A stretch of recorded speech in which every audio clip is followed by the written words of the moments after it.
this is not to be a how to deal with the pandemic, though many of the things we're talking about do have a little insight and help in that area. But this is really about some of the things the pandemic has done to change our world in business and what we might have to take into consideration to take advantage of and move our organizations forward. So we're going to talk a little bit about office space and why it's going to be important and how that changes. The role of hoteling, and maybe bring up, maybe you're familiar with this, maybe you're not, but introduce you to that and educate you a little bit more on that. Talk about technology's role in this new flexible workspace. And then since technology is at the center of it, a lot of this, then we need to talk about how to support it and how to protect it. So let's just continue on if we can. And Michael, I'll turn it over to you and take us away. Thanks, Dan. So I wanted to start off today by introducing Simon Sinek. For those of you that don't know who Simon Sinek is, he's a speaker, he's an author. He's actually best known for his TED Talk on why.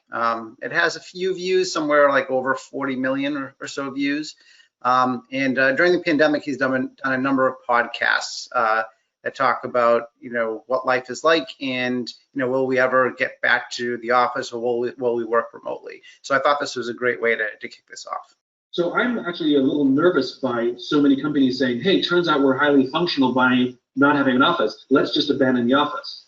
People are tribal animals. We're social animals. We need human interaction. And at the end of the day, though we can be functional and get things done, it's very, very hard to have any kind of brainstorming and creativity over like this. We need to be in the company of others. We need to be able to interrupt each other and write things on walls and have that wonderful magical energy, and then go for lunch together to build a relationship. I've been running a virtual company for over a decade now, and I'll tell you, for companies who want to abandon their office and go virtual, it is way more work to try and build and maintain trust and relationships when you don't have an office. It is it's a much heavier lift. And I think a lot of leaders underestimate that. And I think people are also misinterpreting, like Twitter, for example, announced that they're considering work at home forever. But that doesn't mean they're abandoning their office. What they actually said that if people would like to work at home sometimes, we will maintain that policy forever. In other words, what they're allowing is for options. Yeah. And if I were to imagine forwards what could happen to the physical office, if we give people the option to work from home whenever they want, as opposed to asking permission for next Thursday if I can work from home, but rather, hey, I'm working from home today just because I woke up and didn't want to go to the office. That fluidity and that choice makes us happier. If I were to imagine what the office would look like, I think corporate headquarters will become a thing of the past. We won't have 15 headquarters in every city kind of thing, but rather the WeWork model will become more popular.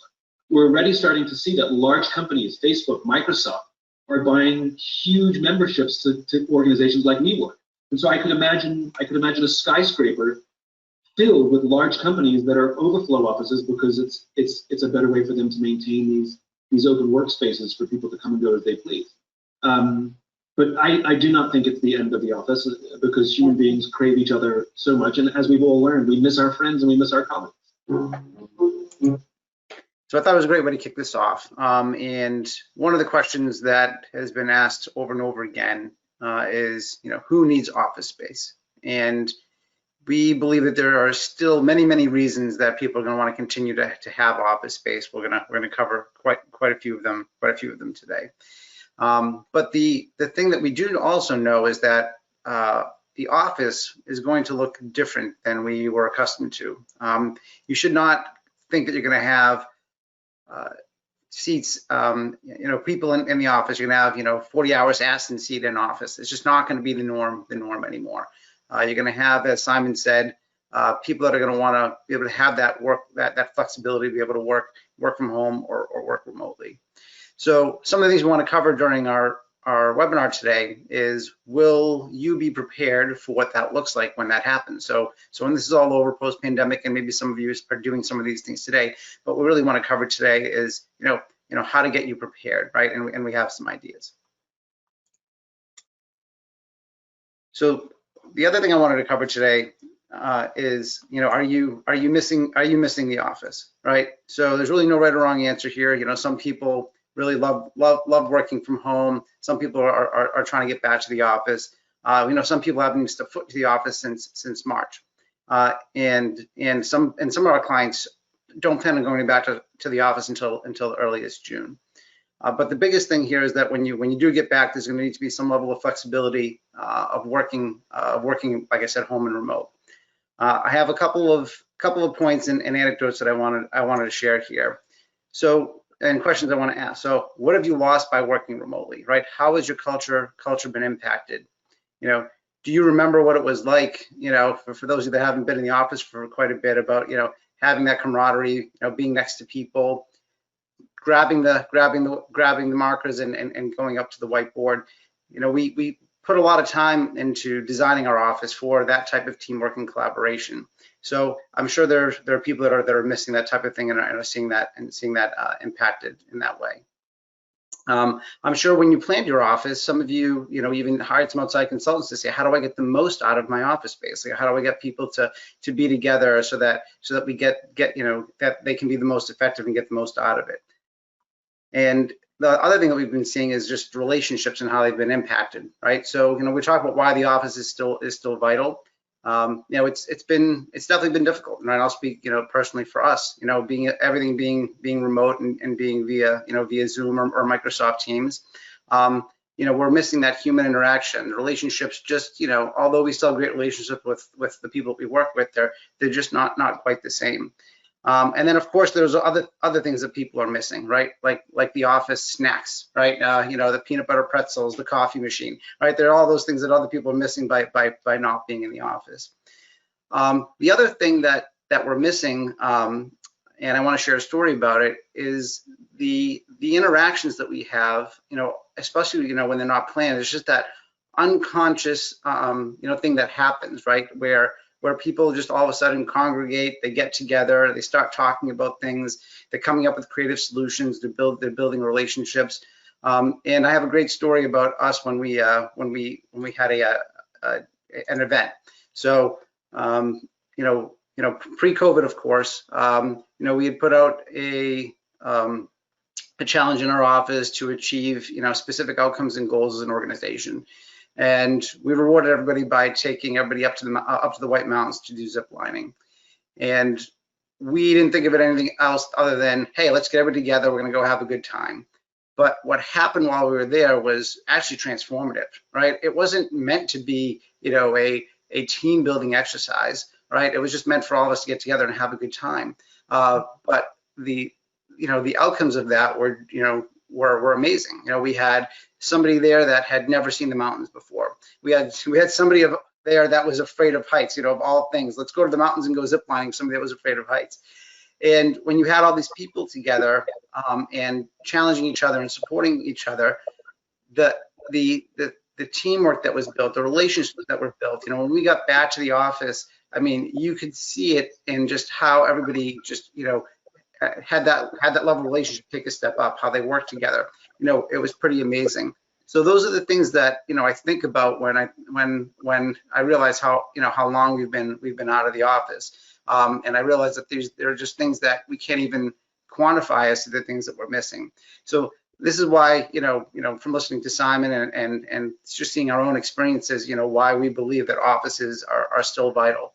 And I'm not saying that we as humans can't adapt, right? But I still think there's that human element of where, we still need to be with one another. But, it is going to be flexible, right? And things will look a little bit different. As an example, in the midst of the pandemic, we decided to have Oktoberfest. So as you can see, we're being very responsible, doing some social distance things. But, for right now, it's going to be different, right? It's not going to look like this where all of us are packed into the back of a van, heading out to the mountains. So yes, we are humans. Yes, we will adapt, but I believe we're all longing to really get back to the way that things were, to really, get back to having those relationships and building that teamwork in the office again. And we are going to show you, today as to, what are some of the things that you should be doing to be prepared for that. But as I transition this over to Daniel, he's going to talk a little bit about, about the technologies and whatnot, and he'll hand it back to me after so I can add some more color commentary. Excellent. Keep it on that slide for a second, if you would, Michael. Sure. as an entrepreneur, actually the one you were just on, if I can go back to that, because it's more appropriate to say this over the people thing.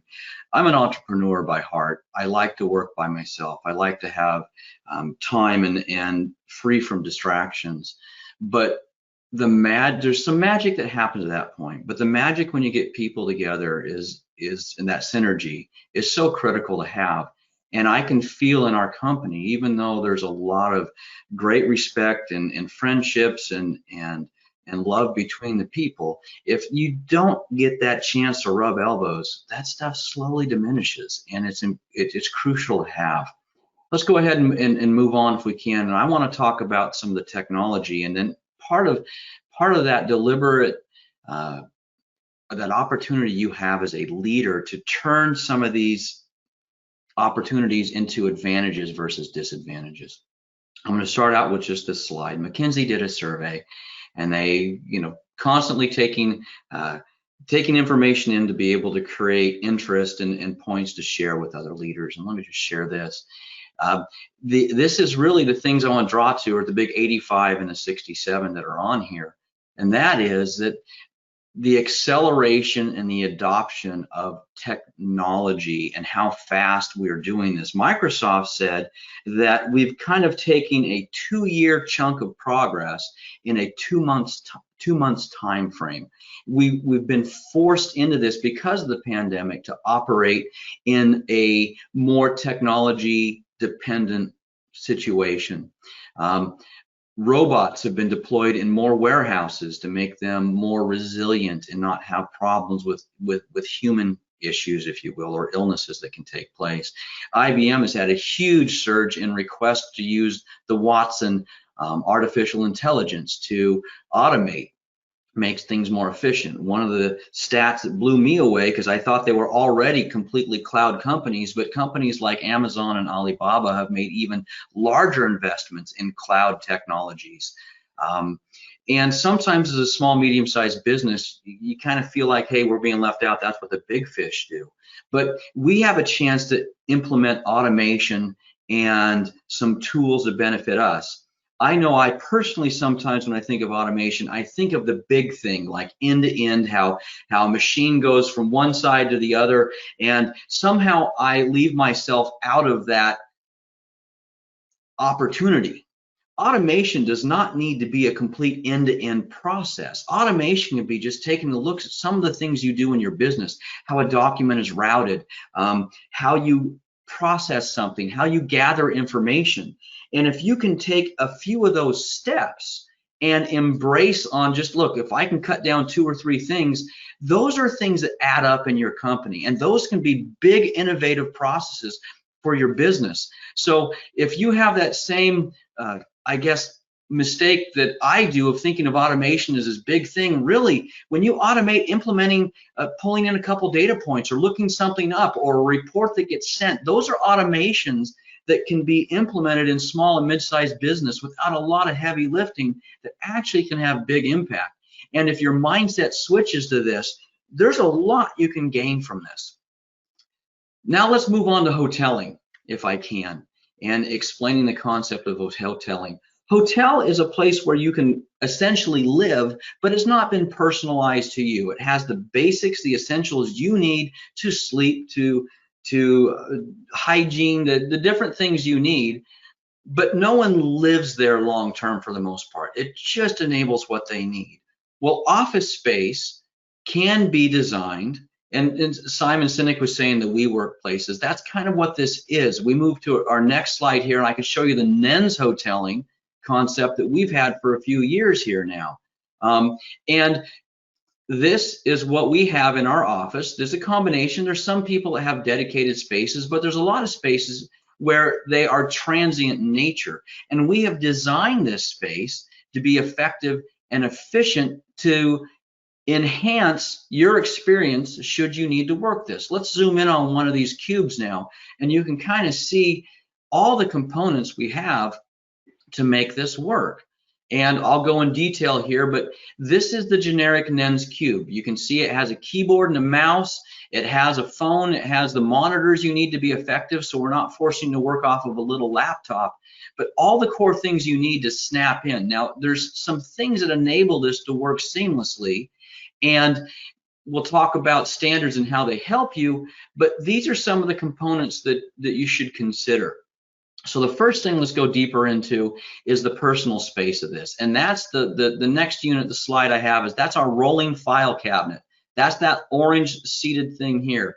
This is kind of your suitcase if you want a hotel, if you want to keep in the hotel metaphor, if you will. This is your personal space. We have these at NENS, and you can throw your stuff in it and you kind of lock it. Now these things have wheels. They also have a cushion on the top. They become impromptu chairs as you roll up and met with somebody. But also if you're going to a certain space, the things that are uniquely yours, your papers, your reports, anything you need to have, you can move right into your space, which is a wonderful thing. The docking station, which is the next section. This enables you to snap in your laptop, and then all the peripherals, meaning your mouse, your keyboard, your monitors, any of those other things, they all come to life.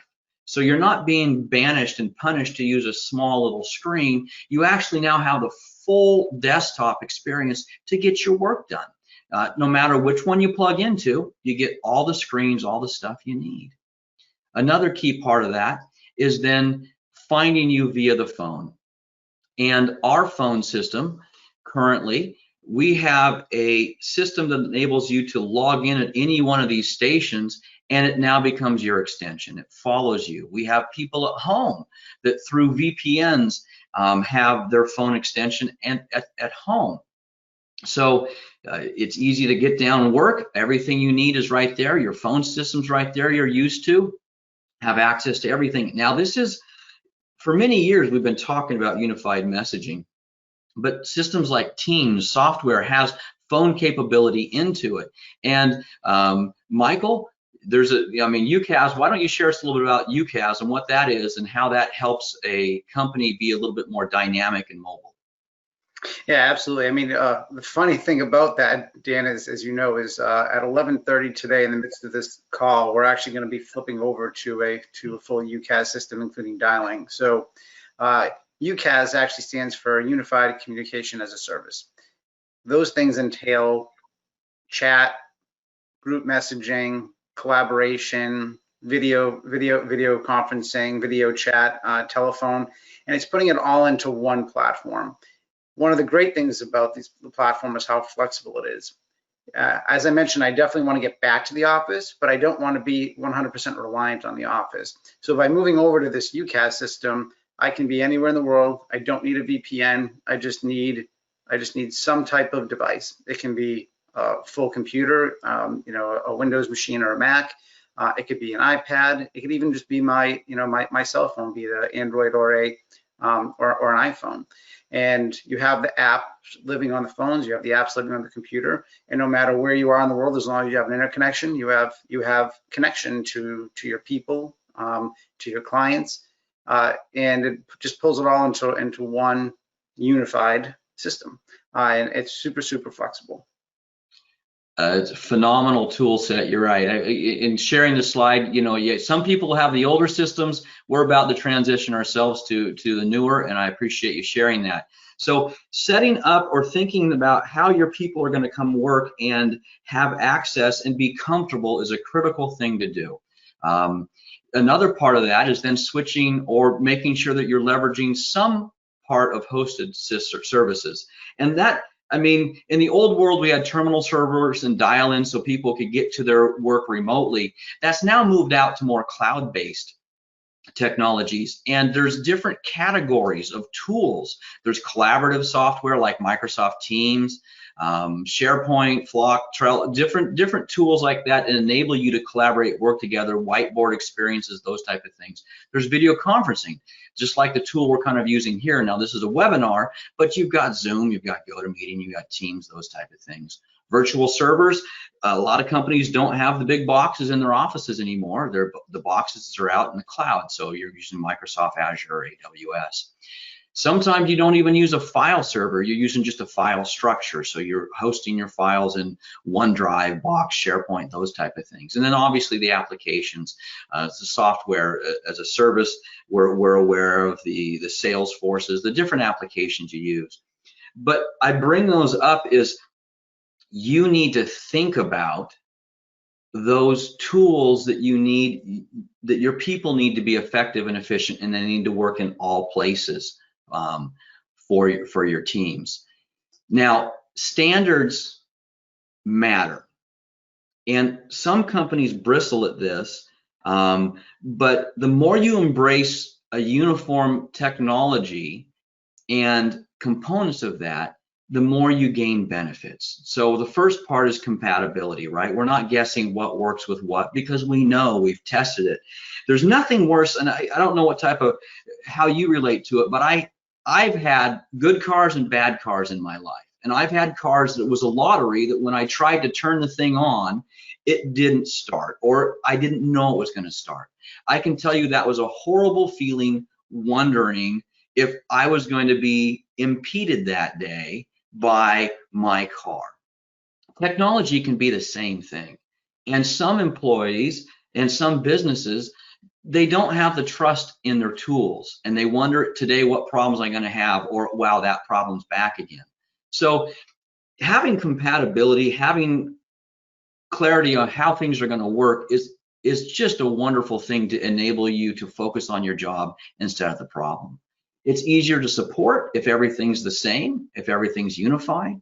It saves you time. And back to the predictability, is the car going to start? Is the computer going to enable me to focus on my work today, or is it going to be a distraction? And all these combine to give you a lower cost. And as a business, that's a key thing, right? Lower cost. And the other thing, it can lower your morale. In fact, if your technology isn't working really well in this distributed environment, the morale of your employees can really drop fast.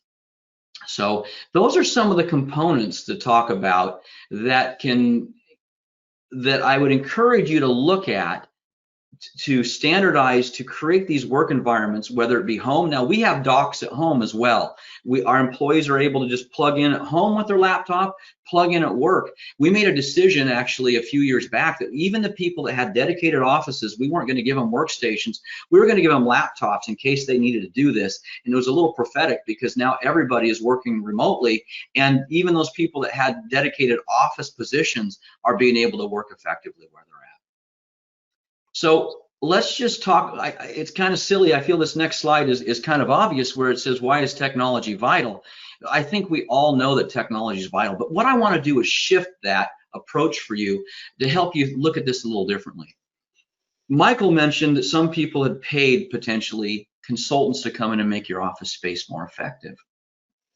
Technology is used in many office places to help the company achieve, or help individuals be aware of and achieve certain targets. So in this picture, I found one that had a lot of dashboards and information on the walls to keep employees aware of the things that matter, data points, trends, goals that you're setting, things that you had in your office, in your four walls, if you will, to help your people be more productive. When your people went remote, most of us lost this advantage. If you had a huge screen on your wall in your office, it's not in their house anymore. It's not remote anymore. So you kind of need to think about how you're going to transition your workspace and all those benefits you had thought of into a workspace that can be remote or local. As Michael said, office spaces are not going away. How we use them is changing. And we need to make sure that some of those benefits that we had there are just kind of following us all the time. Like Michael talked about UCAS, that the phone system and the dialing is following us all the time. That these reminders or these prompts or these helps that we have for our employees are persistent no matter what the environment. So, hosted services, in our next slide, I shared this before. These are hosted things that enable you to access them, whether you're at home, at Starbucks, in the office, whatever. What I propose, though, is thinking about this differently. Microsoft said we adopted technology rather quickly. And a lot of us grabbed the tools that were closest at hand, or we asked a friend, what are you using? Are you using Zoom? Are you using Teams? What are you using? And I think in a crisis, that's very appropriate. What do I need to do to get through this?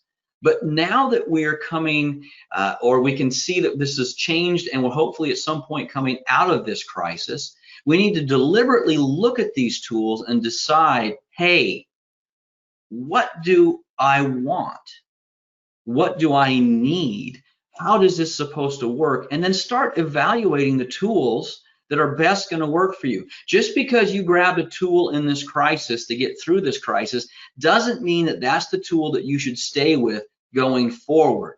Take this as an opportunity to once again look at the outcome you want, look at how you want work done, those type of things. Then look at the tools again that are out there, because tools are evolving quickly too, and start considering the tools that are going to help you do the best you need to.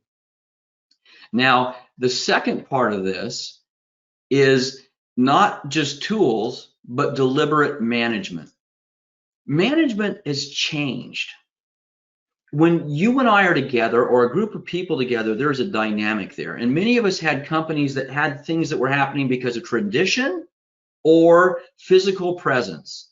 That's no longer the same. So as a manager, as a leader, you need to up your game. Simon Sinek talked about the workload and the effort to build the collaboration, the company spirit and culture is completely different than if you're there present, right? The whole, do as I do example, if you're the first one in the office, guess what? No one can see that you put your slippers on and walked upstairs and went to your office. They really can't see the same as if your car is parked there. So how you do this needs to change. So I use this as an encouragement to talk about all those different areas that you need to think about. Your communication, how you communicate, how you set your expectations, what processes you use. When you could look over and just ask Marge or ask Tommy, hey, how do we do this? That's kind of gone. So you need to be a stronger leader, a stronger manager to get some of these results that used to happen kind of by default. So I encourage you to use this time to reevaluate what you're trying to accomplish. Things would just happen by the water cooler, things that might happen in your one-on-one, things that you could perceive as you walked by. If you were one of those people that did management by walking around, seeing somebody, giving them an attaboy, telling them, hey, you did a great job. That's all changed. And as a leader, you need to figure out how you're still going to motivate your people, how you're still going to build those relationships, how you're going to help your organization succeed. And so this has changed. Your management style needs to change as well. Now, as we've talked about things have changed. Part of that is we've expanded where we're working. And protecting four walls is one thing, right? Build a moat, create a firewall, or draw a bridge, and we've got one little world. Well, that's now changed because we are now everywhere, as Michael's talked about. So I'm going to turn this back to Michael to talk about, as we've kind of changed the surface, what we might need to do technology-wise to make sure that we're still protected. Thanks, Dan. As we've been discussing, you need world-class technology, but you need world-class technology not only in your office, in your corporate office, but also in your home office. The staples are all here. You need your firewalls, wireless, secure wireless, of course, network switching, PoE, which stands for Power over Ethernet, as your powering devices running off the network. For many of us, VPN is still a requirement. You need to ensure that you have threat prevention and management, and a multi-factor authentication. The thing about it is that as COVID hit, threats have accelerated at a pretty rapid pace because people that are no longer behind the four walls that were protected were easier targets, right? And what the businesses have now had to figure out, and the challenge has been, is how do you extend that same protection that you have in the office beyond that office, beyond the perimeter, right? How do we make sure that you're protected both on and off the network? And the other thing you really need to figure out is making sure that it's working, right? How do you report back to to the IT staff to ensure that people, no matter where they are utilizing technology and consuming IT services safely and securely. Cisco is a great partner of ours. They put together some great materials. So where this is the greatest form of flattery is just copying their stuff. But no, in all joking aside, this actually is a really great depiction of exactly what a remote teleworker solution looks like. And you can see some of the key components that I discussed before are here. So you have yourself, the remote worker, connecting directly to an access point. Behind that access point is that firewall. And then off to the right is the whole Meraki Cloud Managed solution. So what we're able to do is within a single pane of glass is we're able to look across all of our clients, our entire enterprise, and ensure that we have the security in place, but not only that we have in place is that it's actually running really well. Other part that is now happening as we can look at as we collect all this data is there are services for more advanced threat protection, more advanced monitoring, things that you might know it as a security operations center. Companies out there like Dell SecureWorks. Our partner is Arctic Wolf. We're able to take a look at what happens not only within our network environment in the corporate office, but across all of our hosted services, as Dan had mentioned before, across all of the SaaS-based applications, and even the network that we manage for our employees and our clients in their home offices. We're able to get a complete picture and be able to take a look at holistically as to what that threat landscape looks like and keep them better protected. One of those other solutions that are in place is Cisco Umbrella. This is a standard for all of our clients. Anybody that's a client of NEN's automatically, has this as part of their repertoire. And there's a lot of great things about the application: DNS layer security, secure gateway, Cloud Act security broker, and that whole interactive threat intelligence of it all coming together. Really, the point of this particular slide is I mentioned trying to protect devices on and off the network, and this is one of those things that we utilize to ensure that even if you're not at home, if you're traveling, that we keep you pretty well protected. The other thing is secure authentication. This is just no longer a nice to have anymore. We did an entire webinar on this, not too long ago, so I'm not going to get into the details. But at the end of the day, you have to have multi-factor, two-factor authentication across the board. And at the minimum, it has to protect those business-critical applications. It has to protect your data, your customers' data. So this is just, again, not even an option anymore. Something you have to put in place. So just to kind of wrap up the technology part, we had discussed, what does technology look like in the office, and how do you have standards in place, and then what does something at home look like? So as you can see here, this is a picture. Well, you don't really know this, but I'll tell you, this is my home office. So this is where I am right now. As Dan mentioned, there's the docking station, there's the phone, there's the screens. I have my keyboard and my mouse, and I snap in just as I would back at the office, and I'm ready to go, right? I'm not working off a small 14-inch screen.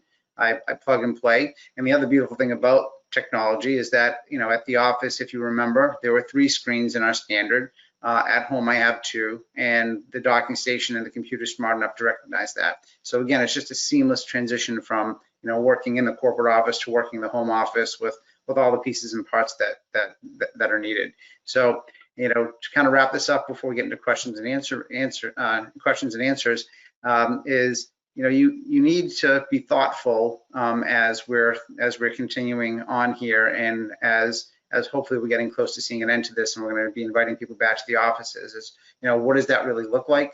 And of course, we're here. We're happy to help. There's a lot of different ways to do this. We shared a couple of them today, but the key and critical components are flexibility, but putting in standards that are proven that can work, so that you don't have that employee frustration. And just making sure that you're utilizing the world-class technologies that keep you protected both on and off your network. So with that being said, I'm gonna now go over to Ted and turn it over for questions. Yeah, so let me jump in with a couple questions. I want to encourage everybody who's participating in today's webinar to drop a question in the Q&A log. Let's maximize Dan and Michael's expertise and insights. I guess, Michael, I mean, I think working with you closely over the past couple months, you're definitely bouncing back and forth between the office and your home office. You're one of the guys who's kind of very much an example of a hybrid worker. Can you talk about why you're doing that, and what's your experience been in terms of maximizing the technology you have at your disposal to stay productive?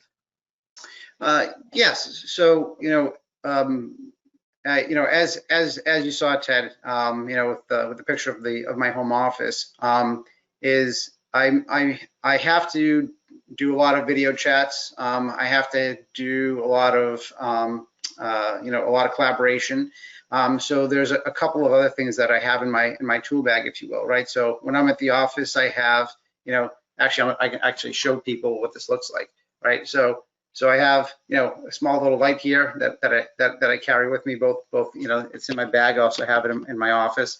And then I also have, I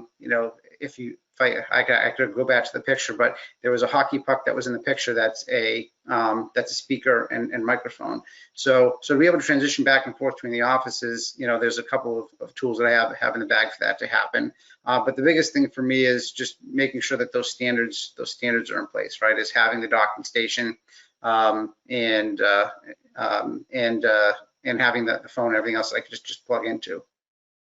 And I guess maybe talk a little bit about what are some red flags that people should look for if you say, for instance, don't have good standards in place, or you have kind of a Motel 6 quality office hoteling experience for your staff. What are some of the impacts to the employees and users? I mean, where are they left if there aren't standards, if you haven't thought through everything? What's their experience like? And what are some of the red flags that the business leaders on the call today need to look for? Yeah, actually, I appreciate you asking the follow-up. So the thing that is more frustrating to, and we've seen this from help desk tickets coming into us, is when, people, when the pandemic first hit and people had to go and work from home and they didn't actually have it set up, there were a lot of people scrambling, right? And the issue is that they're not as productive, right? If in the office they have, as we showed the two screens, they get home and they're working off, one 13 or 14-inch screen, and it's like, it's like your desk being an 8.5 by 11 piece of paper, right? So those are some of the frustrations that people are going to have. And then if you're trying to do it on the fly, not having the standards in place to, what cable do I have? What kind of screen do I have? How do I plug it in? Do I have a keyboard and mouse? Is it compatible, right? So there's all these things that just hamper the employee productivity when they're at home, when you have that, I guess, Motel 6 type experiences, as you put it. It's interesting, if I can add on to that, on a security level, the risky part is your people are resourceful. Humans will try and figure out how to get things done. And if you do not have standards in place of how things are done, they will figure out a different way to do it. And so if you don't have a clear firewall, you don't have clear delineation, are they allowed to use a home-based system that may not have the same security protection to access your corporate resources, those type of things, those become loopholes or areas of vulnerability. And so as an organization, the tighter your standards are across what is and what is not appropriate usage. In fact, we even have technology usage policies on what is appropriate and what is not, because once again, people will make things up, and it's not a negative thing. I mean, in many ways, that's how a lot of great things come about. But when it comes to being fiscally and legally responsible for corporate resources and how they're used, you really need to batten down all those hatches. And then on the other side of that, if things aren't set up right, it can be a morale booster, or it can be not a booster, it can be a breaker, where people get really frustrated. We've seen that, where a home user is just trying to get their work done and they don't have the tools to do it effectively, or the way they did it in the office is no longer available, even because they don't have the screens. They can't keep the 2 or 3 things up they're working on, and it becomes a major frustration. I believe that once we come out of this and people are a little bit more comfortable, there's a lot of people that if they haven't been treated well through this transition, that are going to be considering a transition of their own to another organization, trying to find something. And you as a leader need to make sure that you're building those relationships now, because you could be vulnerable. Yeah, I mean, I think we didn't really touch on it much, but one of the biggest challenges I hear in working with business leaders all the time is employee recruitment and retention. It's like one of the biggest challenges. How do you find great people, and then have them? How do you keep them for a long time? So it's a mutual win-win. Talk about what the impact can be if you're providing a subpar experience to your staff, either in office or remote. So it's one of the areas that we actually pivoted on pretty early on here at NENS with our employees, but also our clients.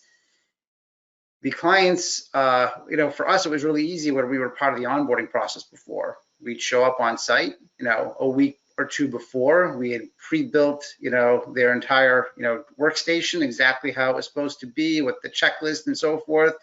They showed up, there was an engineer there with a smiling face welcoming them, handing them their laptop, opening it up, sitting down next to them side by side, and going through and just trying to give them the best, first day of work, right? No hurdles that you have to face, just you're in there, you have access to your stuff, and you're off and running. That's definitely changed quite a bit, right? And we had clients that were really good early on in spotting the fact that, hey, look, just because the pandemic here doesn't mean that business stops, and we still have people that are, already in the hopper, that are hired, that are going to be starting soon. So we worked really closely with them to come up with what these standards look like.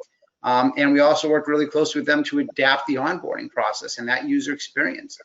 So, I'll give you a quick overview. We would get the laptop shipped to us since we couldn't go on the client's site. We'd go through the same checklist, so that part of the process stayed the same.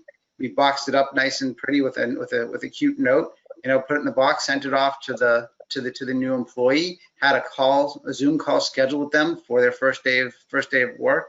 And we said, hey, look, why don't you utilize any machine that you have, and we're going to go through the unboxing process and so forth. So they would call us via Zoom from a different machine.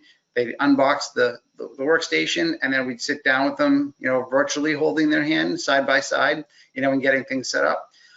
Other things that became a part of that now were not only sending the computer, but they were ordering docking stations, they were ordering mice, they were ordering, external webcams or speakers, right? So there were other things, depending on the employee and what their role was in the organization, where, there was a now a standard additional items that needed to be added to the things that we were shipping out beyond just the laptop. So it's definitely affected it. I could say for the people that were thoughtful and purposeful about that approach, I'm sure that the experience I just mentioned was way better than, hey, I'm going to send you a laptop in the mail and you're going to do your best to get on, and hopefully you can get to work at some point in the next couple of days.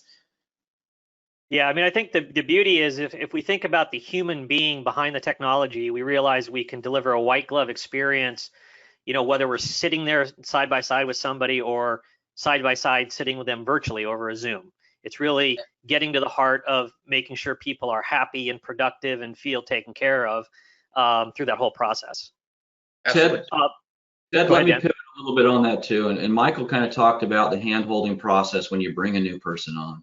But an executive view, and for the management people that are watching this, your recruiting has to change too, right? So I know we had to pivot really quickly and started using, more.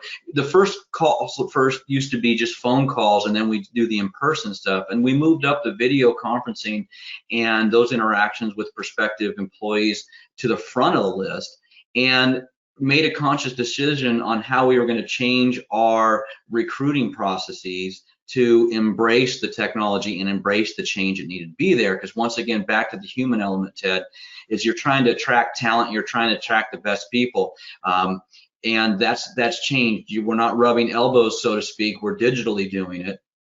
And it's important that you take that opportunity. Once again, I think the word deliberate is a critical thing. Things that happen by default or by proximity or by tradition are no longer really in play. You need to be deliberate, like Michael said. The onboarding process and how you're going to greet and hold their hand, the recruiting process, management all these different things have to be planned and thought about and executed. And it's an opportunity to kind of refresh and see what you do well, see what you might need to improve, and focus on those improvement areas. Okay, let's take a couple questions from the Q&A log. So Colleen asks, we've begun to use Teams. How do you keep one standard in place for its use, given that Microsoft is different between web-based versus laptop versus phone? We really struggle with the multiple ways of using the three together. So talk a little bit about the Teams collaboration experience across kind of devices. Sure.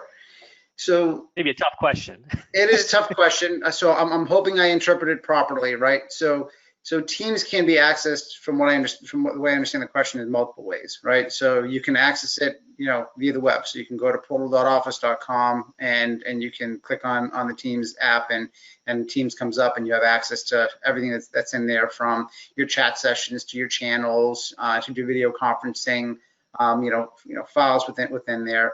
You also have a Teams app on your phone, which isn't as robust as the web-based application. And then you also have the full Teams application on your laptop. I don't know, Ted, was a clarification that came through, or did you want me to keep going? Well, yeah, I guess the question I would ask to clarify this, I think, was to Colleen, is, are you talking about how you access the tool, or once you're in the tool is the clarification, just to make sure that we're poking at the right thing here. And while well, we don't have the benefit of pulling right. Colleen live onto the call. Well, I mean, it's just, I thought she could answer back and just answer. Right. So I'm going to roll with this as if it's the latter, Dan. Right? Of like, how do you roll with it with the latter? So I mean, Teams by itself is a standard. Yes, there's multiple ways to access it. And there are things within Teams that other people might look at other applications, such as, hey, maybe I want to use Slack, maybe I want to use Zoom, maybe I want to do all these other things. Really about the standards as it relates to Teams is, and I'm going to speak specifically about NENS, is for all of our internal conversations, internal collaboration, everything is done within Microsoft Teams, right? It's back-ended by SharePoint, so where all the files live and so forth that Dan alluded to before, but everything lives within Teams. So as far as having a standard, Teams by itself is the standard. How you access it is really a training thing, right? If you want to access it via your phone, if you want to access it via the web, via a web browser, whatever it might be, I don't necessarily think that particular thing would be considered a quote unquote standard of how you access it. It's really how you actually utilize the tool itself. And for us, as I mentioned, anything internal is with Teams, right? As all those collaboration tools, the video conferencing, anything that we do is that way. Now, externally, for various different reasons that we covered in a different webinar, we use Zoom when we're inviting people outside of the organization for collaboration, for one-on-one, like one-on-one video conference or one-to-many video conferencing. A couple of key things about that is it's a little bit more flexible, and it's much easier for external people to get access to a Zoom meeting, right? As far as having the standard for that type of technology. I hope I answered Colleen's question. Yeah, I mean, there's a couple follow-ons, but I think, I mean, a couple points that come out pretty clearly is that training, tools and technology and agreeing on standards are one layer of the conversation. The next piece is making people productive and seamless with the technology, and that comes down to training and the learning curve. And there's no doubt all of these collaboration tools are super powerful. A lot of them are somewhat new to a lot of users, and so everyone's got to kind of lean into training folks and making sure there's a clear understanding of expectations on top of just having the tool is there. Yeah, on that too, it's how we use the tool. Teams is our standard, where we put files, right? Where we organize things, because Teams, you can create channels, you can do a lot of stuff, it can be everywhere. So just handing them Teams isn't going to cut it. And training them how to use Teams is important, but also saying in our company, this is where we put these files. This is the structure we use. This is how we're going to use it is also extremely critical, or it may be very frustrating because people are all using it differently and you don't get the result you hope for. Yeah, and Dan, we've talked about that in terms of thinking about future webinar topics down the road. I mean, clearly with collaboration, there's a 101 conversation, there's a 201 conversation, there's a 301 conversation. And really what we're going to be focused on in coming months from a content perspective for NEN's clients is to really talk about those 201 and 301 scenarios on, hey, how do you start using Teams to run a meeting better? How do you use Teams better to organize team content and files and, you know, for teamwork and projects and everything else? Because that's kind of like the 201, 301 level capability and productivity with the tool that we really want everyone to get to. But just one more just quick follow-up for Colleen's benefit, because she's asked these detailed questions. Just what do you guys prefer to do at NENS? Do you like to use the Teams app in the desktop application or in the web version? Just basic question. Yeah, no, we like the desktop version. Yeah, that's what we've standardized on. So desktop version is what everybody uses unless you can't, and then we flip over to the web version. I mean, there's no question the desktop app is more robust and gives you the most control. But the other beauty is you can get a lot of the productivity benefits if you are stuck with on your phone or an iPad or whatever it is. It doesn't completely eliminate you, but yeah, the most robust tool is generally the best one to use. Yeah, and right. I also just want to add that both on the Mac and on Windows, right? The desktop app is the most robust for both of those platforms. Right. Yeah, and I think just another comment for everybody's benefit. I mean, I think one of there's huge, with all of these tools, there's a huge network effect where if everybody in the organization is, for instance, using Teams for chat, and there's not some splinter group of, 4 engineering or developers who are using a different tool. I mean, if you get everybody on the same app, collaborating together, the network effects are tremendous. And so that's again, that's kind of more of a management issue. It's not about the software and the tools and the technology. It's about coming together and making a decision as an organization or as a team. Hey, these are the tools we use to collaborate. And once you are all on the same page around that, then your productivity and use of it and value goes up tremendously. Want to tackle another question that came in the Q&A log. Nicole asked, do you have any suggestions for retail establishments and how they can better use technology? So that's a big question. Yeah, we could do a whole webinar on that one, Ted. So in the retail space and how to utilize it, there's kiosk technology, right? There's point of sale technology in retail. A lot of things that are being touted today is the touchless payment systems in retail right now. So we're not having to hand our credit card to somebody and then get have them touch that and then get it back in in the current environment that we're in. And then so when I think about the retail on the transaction side, that's the kiosks and those type of touchless payments are the first thing that come to mind. But from engaging your clients in retail, there's a lot that we can cover there. I don't think it's appropriate for this, but maybe if Nicole has some additional questions, or if she'd like, her and I can talk one-on-one after this, and we can talk through some stuff. Fantastic. So why don't we wrap up with kind of a final question? I mean, I think what you guys presented today was some really strong best practices and where organizations want to be from like a world-class perspective in terms of how to reconfigure the office for collaboration in a post-pandemic world or really effective hoteling. Why don't you share what next steps you want people to take if they don't feel like their standards are up to scratch, or if their remote staff is actually not that happy with how things are today? What should they do, and how can you guys help? Yeah, I mean, I'll start, and Dan, if you want to add on, feel free. The one part that I skipped over in my bullet points was about having a purposeful culture, right? The first thing about it is really understanding, what it is that you want, right? And you have to start there, right? So, what am I hoping to get out of the current situation that I'm in? What do I possibly think that new normal is going to look like when people come back? It could be some of the things that we mentioned today. So you have to start there first of understanding what your expectations are and what you hope the outcomes to be. And then from there, going back to the deck, it's what technology do I have in place today? Have I standardized on machines, or have I gone out and and bought various different models from various different different manufacturers? That's a recipe for absolute disaster, right? And I get that if that's the situation you're in today, snapping your fingers and making that all better tomorrow may not be realistic, right? But back to that purposeful, culture and thought and plan of like, okay, well, I know that I now need to take a look at, all right, is it going to be HP? Is it going to be Lenovo? Is it going to be Dell, right? Do I get more flexibility out of doing the docking stations that Dan showed, or is there a better like USB-C technology? And now I'm getting kind of nerdy on you, but I'm giving you things to think about, right? Do I need one external monitor plus the laptop, or do I not want to have the monitor on the laptop? Do I want two external monitors so I feel like that's more productive, right?